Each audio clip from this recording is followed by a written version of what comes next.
My name is Blanche Harlan, 31 years old. The storm outside should have been my excuse to stay in, wrapped in pajamas, a cheap bottle of red wine at my side, letting the rain drown out the noise of family obligations.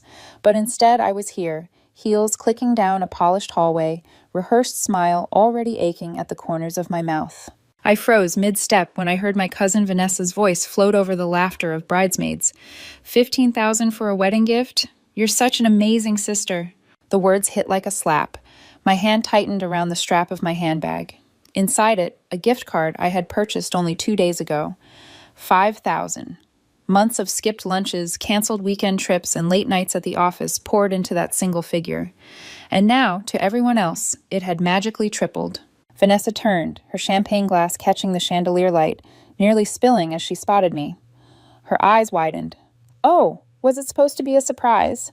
Her tone was playful, but the knot forming in my stomach told me this wasn't an innocent slip. I forced my lips into a smile that felt like stretching wax. Don't worry about it, I managed, though my voice sounded hollow in my own ears. Relief softened her expression. She touched my arm. Still, what a generous gift. Maya is so lucky to have you. Maya, my perfect younger sister, the bride glowing at the center of all this attention. The corridor swayed beneath me as I excused myself, heels sinking into plush carpet until I pushed through the heavy bathroom door. Locking myself in the farthest stall, I pulled out my phone with trembling fingers. My bank app opened like a cruel mirror. Balance lower than it should be. Confirmation email displaying the bold black numbers. $5,000, not $15,000. I pressed my forehead to the cool metal. Breathe. In. Out. 3 times. But memories flooded anyway. The check I wrote for Maya's semester abroad, money I never saw again. The roof repair that the family handled, except the bill, had come directly to me. Dad's medical bills, which somehow bypassed both parents and landed in my lap. Each time I'd told myself I was helping. Each time I'd swallowed the lack of acknowledgement. Each time they'd found a way to make it seem expected. In the mirror above the sink, my reflection stared back. Blanche Harlan, polished PR specialist, flawless makeup, burgundy dress, perfectly pressed. But there was something new in my eyes. Not the tired compliance they were used to, but a simmering, dangerous clarity. I reapplied my lipstick with a steady hand even as fury trembled just beneath my skin. The rehearsal dinner buzzed with chatter and clinking silverware when I reemerged. My mother and Maya sat together at the head table, their laughter fading the instant they noticed me. Their smiles were too polished, too bright. Guilt flickered across Maya's face before she drowned it with another laugh at something Dad muttered. Before I could even sit, the wedding planner appeared at my elbow, clipboard in hand, smile like a weapon. Your mother mentioned you'd like to announce your gift during tomorrow's reception? The air left my lungs. So this wasn't just gossip, it was orchestrated. I turned slowly, a plan forming, even as my stomach churned. Actually, I have a better idea. Could I be added to the toast list before my mother speaks? The planner nodded briskly. Of course. Right after the father-daughter dance? Perfect. My voice surprised me, calm, decisive, carrying weight I hadn't felt in years. I sat down, the weight of the gift card in my purse heavy as lead. The smile on my mother's face faltered for the briefest moment when she saw me speaking with the planner, but she quickly masked it. She always did. Later that night, alone in my hotel room, I dropped my heels onto the beige carpet and collapsed onto the bed. My phone buzzed. Mom, don't forget your speech tomorrow. Everyone's excited about your generous gift. Generous. The word twisted like glass in my chest. I reached for my laptop instead, the glow of the spreadsheet reflecting in the dim lamplight. Line after line, 3 years of help. $4,700 for Dad's knee surgery. $7 tone for the roof. $11,340 for Maya's semester in Barcelona. $3,090 for her car repair. $5,450 for the parents' anniversary cruise. Total $47,380, nearly a year's salary after taxes. I scrolled through old emails from Maya. Thank you so much. I'll pay you back someday. You're a lifesaver. Words that never became actions. The phone rang. Kate, my best friend, the only one who knew pieces of this story. They told everyone I'm giving Maya $15,000, I blurted before she could even say hello. What? Her voice sharpened. That's triple what you planned. That's insane. I laughed, brittle and hollow. According to my spreadsheet, it's not even their biggest ask. Spreadsheet? I told her everything: the loans, the silence, the guilt disguised as obligation. When I finished, Kate whispered, "Blanche, that's not generosity. That's financial abuse." The words landed like thunder. I'd never labeled it before. Abuse. Silence stretched between us, broken only by the storm battering the window. "This ends now," Kate said finally, her voice firm. "It's not that simple." "It is," she countered. "You've let them make it complicated. Your mother orchestrates, Maya plays along, and your father, he just benefits. You have to stop being their ATM." Her words echoed long after we hung up. Another call came, this time from Mom. I let it go to voicemail, then played it back. "Blanche, darling, just confirming tomorrow. 15 is such a meaningful number for our family. You know, since Maya was born on the 15th. Anyway, don't be late." Even her lies were polished, branded like one of my PR campaigns. Scrolling through social media, I saw Vanessa's post. So proud of my cousin Blanche Harland for her incredible $15K wedding gift. Family goals. Tagged, shared, liked 23 times already. The trap was complete. I closed the laptop and pulled out the burgundy leather photo album from my suitcase. Inside, childhood photos I'd spent weeks gathering. Maya and me building sandcastles, making snow angels, hiking with Dad. Real memories, real inheritance. On the inside cover, I scribbled words that surfaced like a lifeline. "Money disappears, furniture breaks, but memories are our true inheritance." I ran my finger over the inscription, then shut the album firmly. For the first time in years, clarity spread through me. Tomorrow, I wouldn't give them the gift they demanded. I'd give them the truth. And that, I thought, would be worth more than $15,000. The hotel room was too quiet, the kind of silence that made every thought louder. The rain had stopped, leaving the air heavy, as if even the storm had tired of listening to my family's demands. I sat cross-legged on the bed, laptop balanced in front of me, its glow cutting through the dimness. The spreadsheet was open again. I had started it years ago out of habit. Part accountant, part archivist, part desperate attempt to make sense of the constant withdrawals from my life. Now it stared back like a confession I hadn't meant to write. $4,700. Dad's knee surgery. I could still hear the nurse saying insurance wouldn't cover the specialist. Dad had winced at the bill, but didn't protest when Mom turned to me. "Blanche can handle it. She makes good money." $7,200. The roof repair. Rainwater dripping through the kitchen ceiling. Mom's voice sharp over the phone. "We can't have people seeing our house like this. You don't want the neighbors to think we're struggling, do you?" $11,340. Maya's semester in Barcelona. She'd called me, voice trembling with excitement, terrified Mom and Dad would say no. I made it possible. She promised she'd pay me back someday. That word had become my least favorite in the English language. $3,890. The car repair. Maya again. Late at night, stranded on the side of the highway. Her voice small and frightened, and me rushing to transfer money. Gratitude flooding the text afterward, but no repayment. $5,150. The anniversary cruise. Mom had called it an investment in their marriage. I'd smiled politely as she waved goodbye from the driveway, luggage rolling behind her, pretending it didn't sting. One row after another, nearly $50,000 in 3 years. My savings should have been growing toward a future, my own home, a nest egg, something. Instead, they'd siphoned it away, drop by drop, until I was drowning in a sea of help. The phone buzzed against the nightstand, jolting me. Kate again. "Please tell me you're asleep," she said when I answered. "No," I whispered, "I can't." There was a pause. "Blanche, how much?" I hesitated, then told her. $47,380. The silence on her end was deafening. Then softly, "That's more than debt, that's control." "It's family," I said automatically. The words tasted sour. "No," she snapped. "Family doesn't drain you dry and call it love. Blanche, this is abuse. And they've dressed it up in lace and champagne flutes." Her voice trembled with anger on my behalf. "You've been carrying them for years while they act like they're the ones blessing you. You need to stop." I closed my eyes, pressing my hand to my forehead. If I back out now, I'll look like the villain. Only to people who don't matter. The certainty in her tone cracked something inside me. For years, I had clung to the idea that keeping the peace was noble. But peace bought with silence was just another cage. After we hung up, I stared at the spreadsheet again. My fingers itched for something more permanent, so I printed it from the hotel's tiny business center. The pages felt heavier than paper, every line a scar I had ignored. Back upstairs, I found myself scrolling through my email drafts folder, a place I rarely visited. One subject line caught my eye: legacy/house escrow documents. It was months old, forwarded from Mom's account to mine by accident. I clicked it, but the attached file was locked behind a password. My chest tightened. Why would Mom have an escrow file labeled Legacy House? Why had she never mentioned it? Grandma's voice echoed from years ago. Your home is your truth, Blanche. Don't ever let someone sell that away. The memory unsettled me. Grandma had always been the one person who saw me clearly.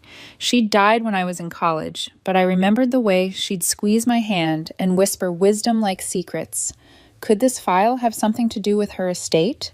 The thought lodged itself in my mind like a thorn. The phone rang again, this time Mom. I let it go to voicemail.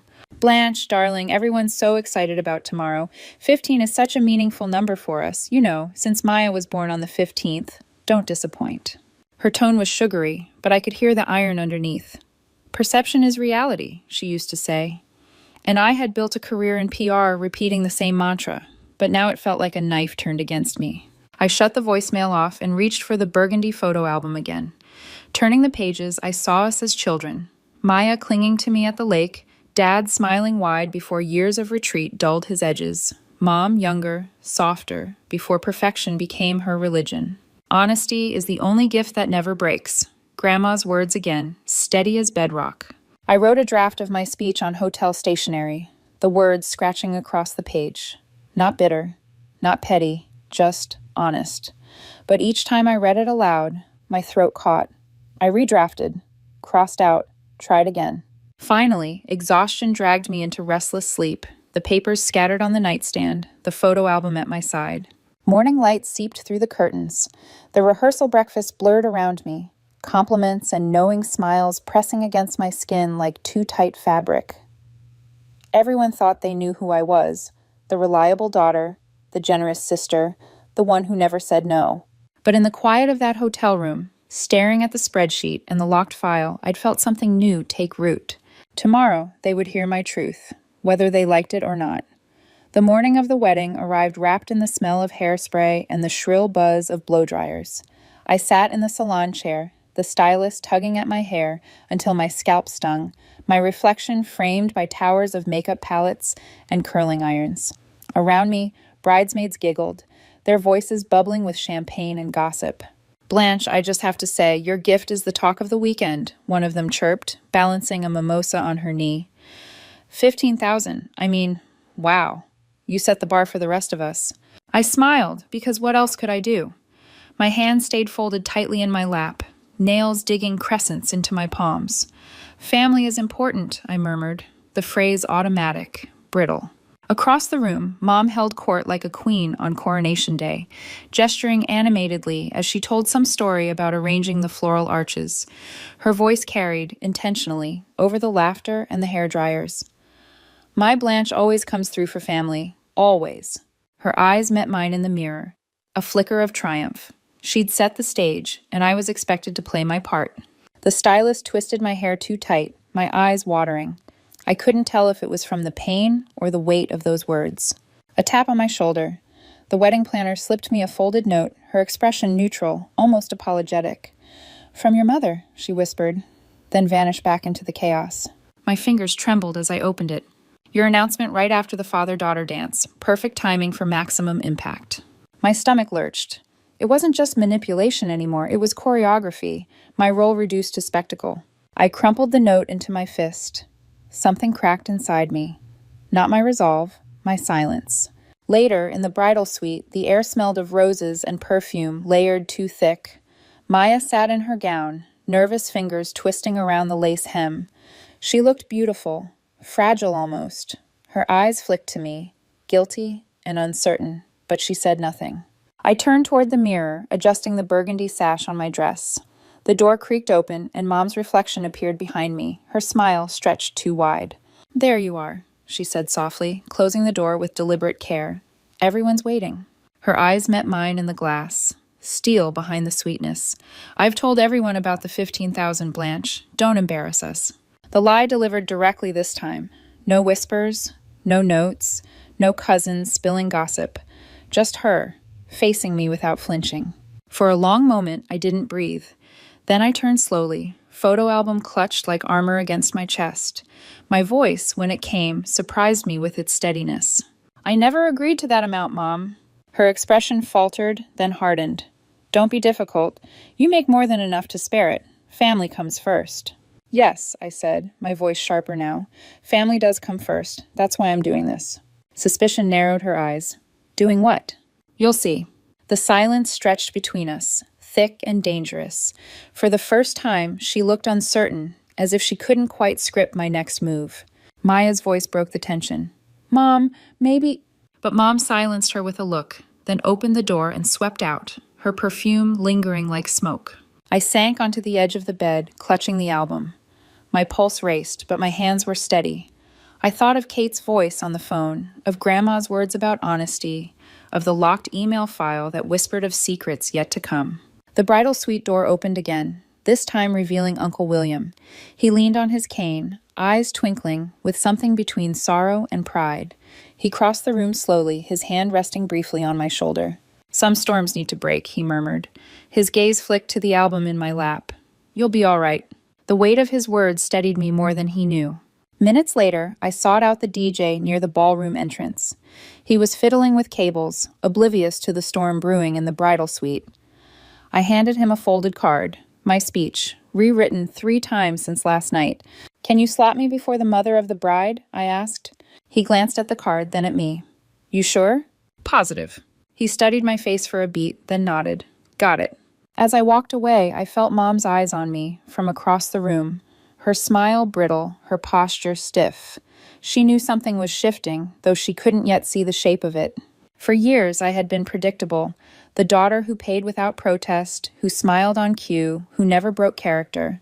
But today my script was changing, and she wasn't ready for that. The ballroom glittered with chandeliers and polished silverware, a stage set for perfection. Laughter rippled through the air as waiters weaved between tables, refilling champagne flutes. At the head table, Maya leaned into David's arm, her smile radiant beneath the sequins of her gown.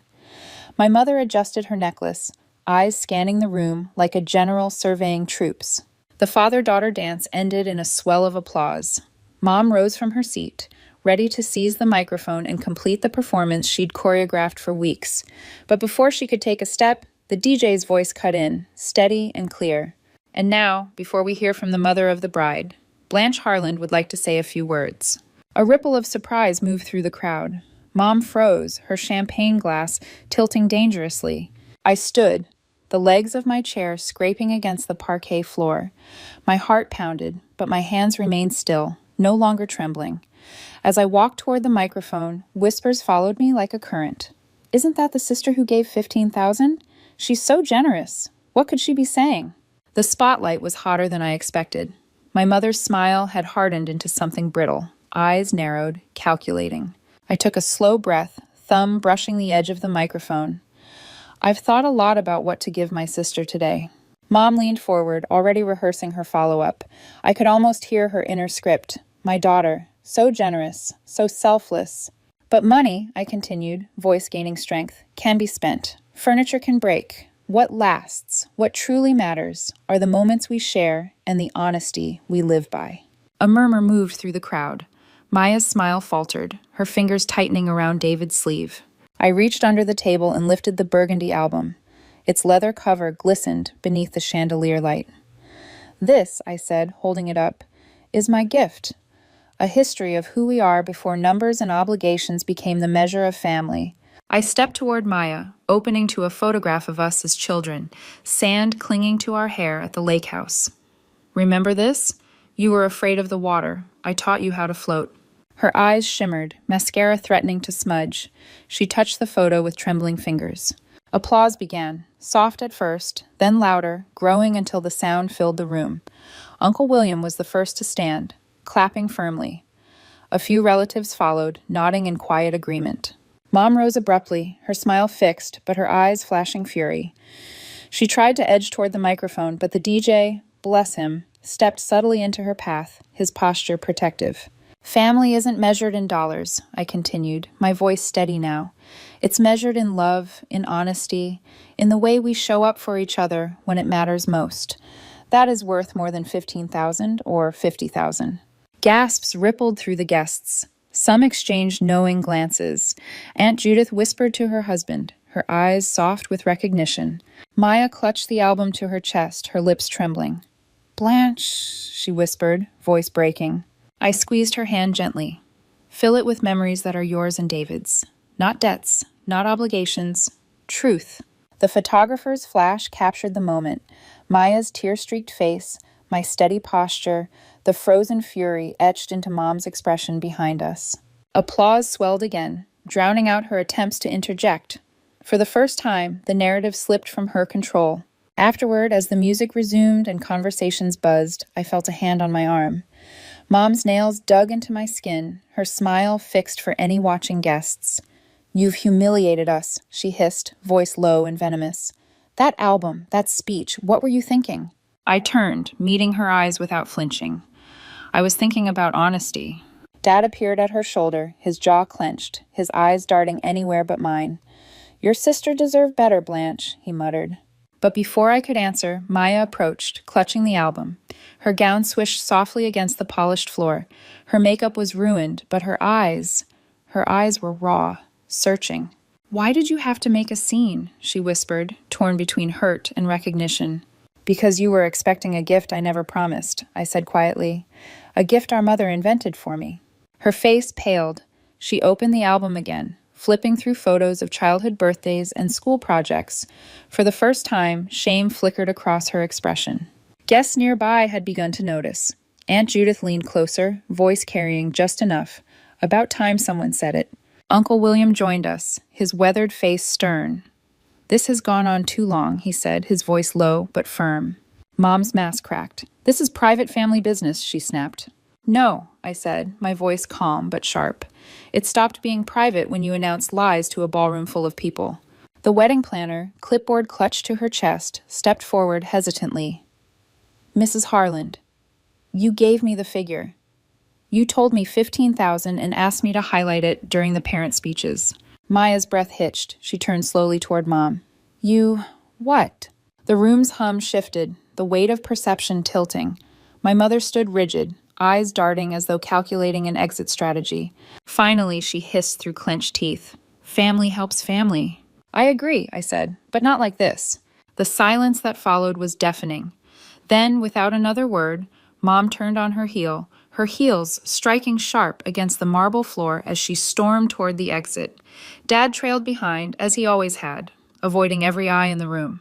The dance floor filled again, music resuming, chatter returning, but everything felt different now. The script had changed, and for once, I had written it. Silence became my new companion in the weeks after the wedding. A silence so foreign, it felt like stepping into someone else's life. For the first time in years, my phone didn't buzz with small favors. No late-night calls about overdue bills, no guilt-dipped voicemails about family obligations. My apartment, usually weighed down by invisible strings tugging me toward everyone else's crises, felt lighter. One morning, sunlight spilled across my dining table, catching on an envelope in familiar handwriting. Maya's. I'd been circling it for days, like prey too wary to step into the open. Finally, I slid my thumb under the seal and unfolded the letter. "Dear Blanche," it began. The photo album sits on our coffee table. David picks it up almost daily, asking about the two little girls with sand in their hair and gap-toothed smiles. I've shown him every picture a dozen times now. What I haven't told him, what I need to tell you, is that Mom pressured me into the announcement. She said it would motivate you to give more. I should have stood up to her. I'm sorry I didn't. Your speech wasn't what I expected, but maybe it was what I needed. Love, Maya. My hands trembled as I folded the letter. It wasn't redemption, not yet, but it was the first honest communication between us in years. That night, I slid the letter into the burgundy album, the twin to the one I'd given her, on a page still blank. Then I placed beside it a new photograph. Maya hugging me after my toast, her makeup ruined, but her eyes filled with something raw and real. Not perfect, but true. Therapy came next, something Kate had nudged me toward. Dr. Marshall sat across from me in her softly lit office, pen tapping occasionally against her notepad. 47,000, I said on our first session, my voice flat. That's the number. That's what they've taken. And what have you given that number? She asked gently. I frowned. What do you mean? You didn't just give money, Blanche. You gave time, freedom, the belief that your needs could wait. That number is heavy not only in dollars, but in what you surrendered. Her words dug deep, deeper than I expected. By the third session, I was telling her things I hadn't admitted to myself, how I used generosity as armor, how silence had become my way of keeping the peace, how every sacrifice was a bid for love I thought I had to earn. One evening after therapy, Dad called. For years, our conversations had been brief, perfunctory, usually ending with Mom steering the ship. But now his voice was quieter, almost tentative. About the property taxes, he began. I thought maybe you could suggest a payment plan with the county instead of pulling out my credit card. I swallowed hard. That's a good idea, Dad. I'll email you the steps. Silence stretched on the line. Then, thank you for the advice. Not for the money, for the advice. It was small, but it felt monumental. Life began to sprout new rhythms. Dinner with friends where I didn't dodge questions about finances. Drinks with Kate where we toasted to boundaries. Work days where I could actually think about my own goals instead of calculating how to plug holes in everyone else's sinking ship. But the quiet had its own dangers. With the noise gone, old memories resurfaced. I kept returning to that locked email file, legacy/house, escrow documents. One night, I dug through an old box of papers from Grandma. Birthday cards, recipes written in her looping cursive, a few fading photographs. Tucked inside one envelope, a scrap of paper. Your home is your truth. Don't let anyone sell it away. The phrase chilled me. Had Grandma meant it metaphorically or literally? A text from Uncle William arrived later that week, cryptic as always. Ask about the escrow that didn't. Some things were promised, some things weren't delivered. I stared at the message, my pulse quickening. What escrow? Why didn't? I thought of Mom's obsession with appearances, her careful choreography of money and perception, the way she'd insisted on branding my gift around the number 15 as if it were a marketing campaign. The silence of these weeks was no longer peaceful. It was pregnant, waiting. And in that silence, a new question began to form, sharper than any accusation I'd spoken at the wedding. What else had been taken? Not just from me, but from the future Grandma meant for both of us. The kitchen smelled of lemon polish and old secrets. Morning light filtered through lace curtains, catching the steam rising from Mom's teacup. She sat across from me at the table, back straight, pearls at her throat even though it was barely past 9. I wondered how long it would take, she said, her voice even, though her fingers tapped against the china. The escrow file. So she knew. She always knew. I set the printed spreadsheet on the table between us, its pages already creased from weeks of being folded and refolded. You've taken enough from me. I need answers now. Her eyes narrowed, but she didn't reach for the papers. Everything I did was to protect this family. Protect us? My voice cracked, despite my effort to stay calm. You paraded me as a bank account. You lied about gifts I never promised. You. Because your father nearly ruined us. The words shot out before she could stop herself. Silence fell. Dad, sitting quietly at the end of the table, flinched. He hadn't spoken since I arrived. Now he cleared his throat, his voice rough. It was a business deal. A friend needed a cosigner. I thought it was safe. Mom's laugh was brittle. Safe? It was a disaster. The debt collectors were ready to put liens on the house. On Grandma's house. I blinked. Grandma's house? The escrow? Mom nodded stiffly, lips pressed thin. She left money aside for you and Maya, for your first homes, so you wouldn't struggle like we did. I used it to pay his mistake. If people had found out, we would have lost everything. Reputation, stability, respect. Her hands trembled as she lifted the teacup.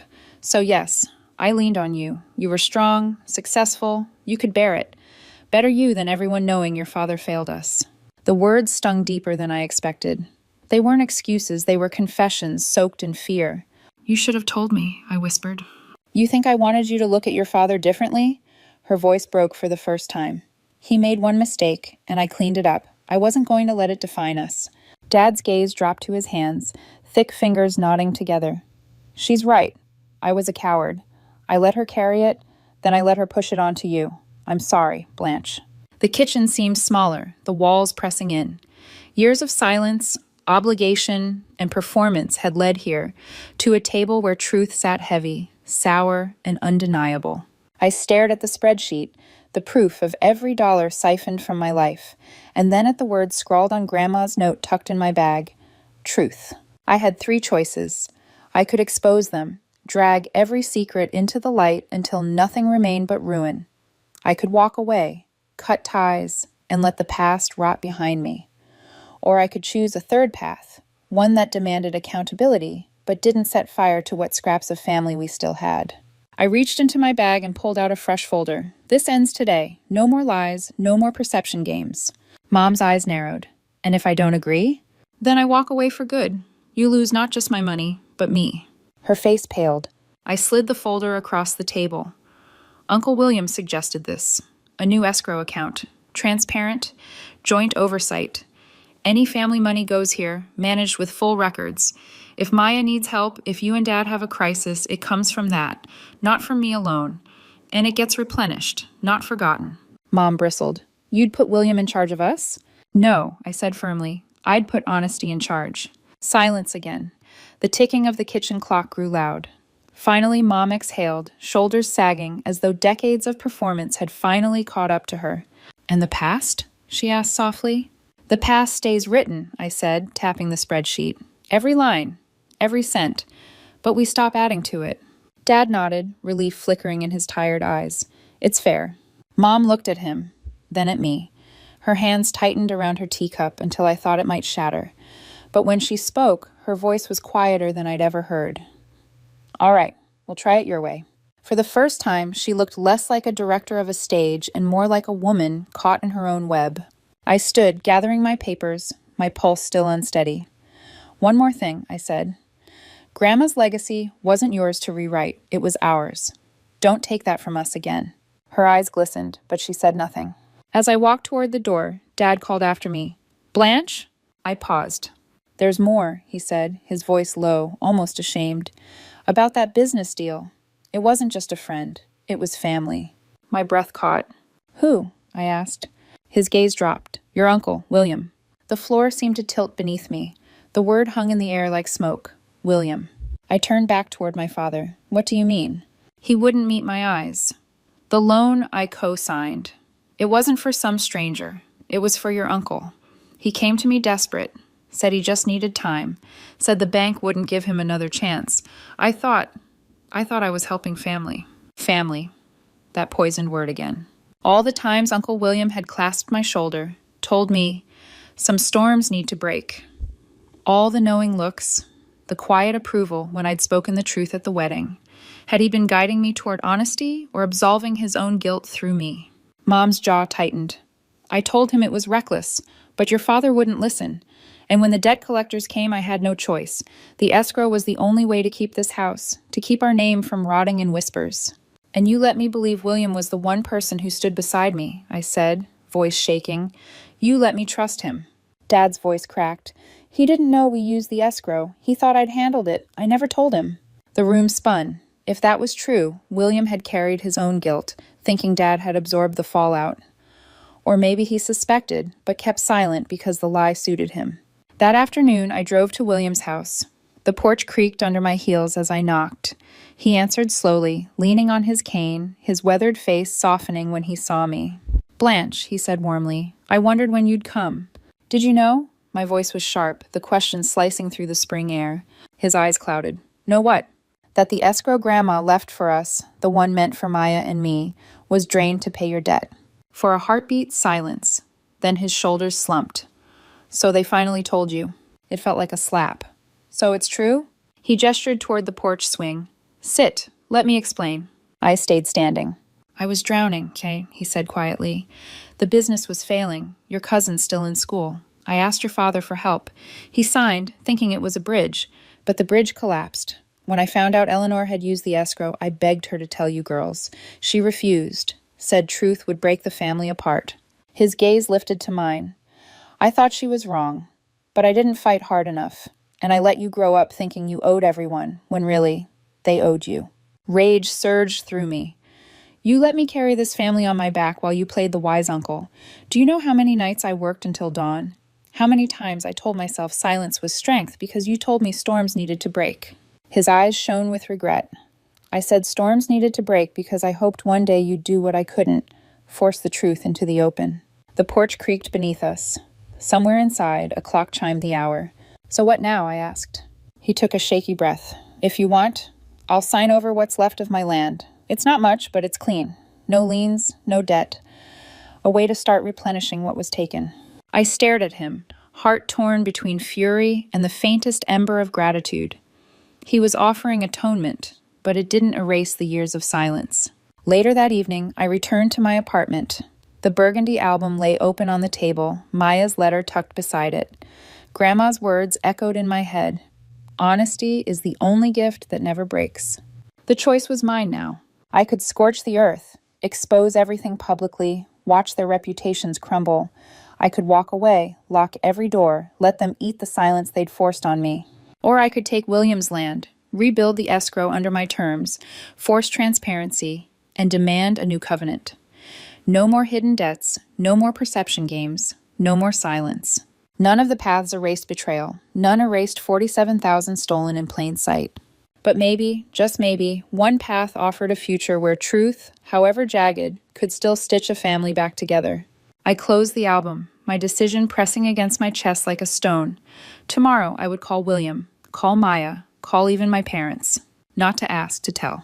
The call went out the next morning. Not a request, not a plea, a summons. We met at William's house, the one place neutral enough that no one could claim advantage. The porch smelled of cedar and dust, the old swing groaning as we settled around the table he'd cleared for us. Mom sat stiffly, pearls at her throat as always, her expression wary but defiant. Dad looked older than I remembered, his hands twisting together as though he wanted to disappear inside them. Maya sat beside me, the burgundy album between us like a fragile treaty, and William, weathered, regretful, cane resting against his chair, waited silently. I placed a new folder on the table. This is the new account. Escrow, transparent, and joint oversight. Any family emergency comes through here. Every cent documented, no exceptions. Mom scoffed. And if we refuse? Then I walk away, I said simply, and you never get the chance to fix what you broke. The silence was sharp, the weight of it pressing on every face. William spoke first. I'll transfer the deed to my land into it. Consider it repayment for the legacy you were denied. Maya nodded quickly. I'll contribute too, a portion of my paycheck every month, not because I owe you, Blanche, but because I finally understand what shared responsibility means. Dad's voice was rough but steady. I'll add part of my pension. It's not much, but it's mine to give. All eyes turned to Mom. Her fingers tapped the table, nails clicking against the wood. This isn't how families work, she said, her voice sharp. No, I said softly. This isn't how our family will work anymore. For a long moment, she held my gaze. Then, slowly, she exhaled, as if decades of performance were slipping through her lungs. Fine, but don't expect me to like it. I don't need you to like it, I replied. I need you to honor it. That evening, back in my apartment, I opened my own copy of the album. I slid a new photograph inside. The 5 of us, seated stiffly around William's table, papers spread before us. No smiles, no polish, just a moment of raw negotiation. It wasn't beautiful, but it was real. Weeks turned into months. The system held.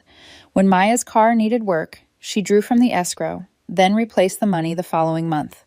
When Dad's medical copay surfaced, it was covered, recorded, no guilt attached. Even Mom, begrudgingly, deposited her share after selling a set of jewelry she once claimed she'd never part with. The balance grew slowly but steadily. One night, Maya called me just to talk. No hidden agenda, no ask at the end of her laughter. The sound was lighter, freer. It startled me how much that alone felt like healing.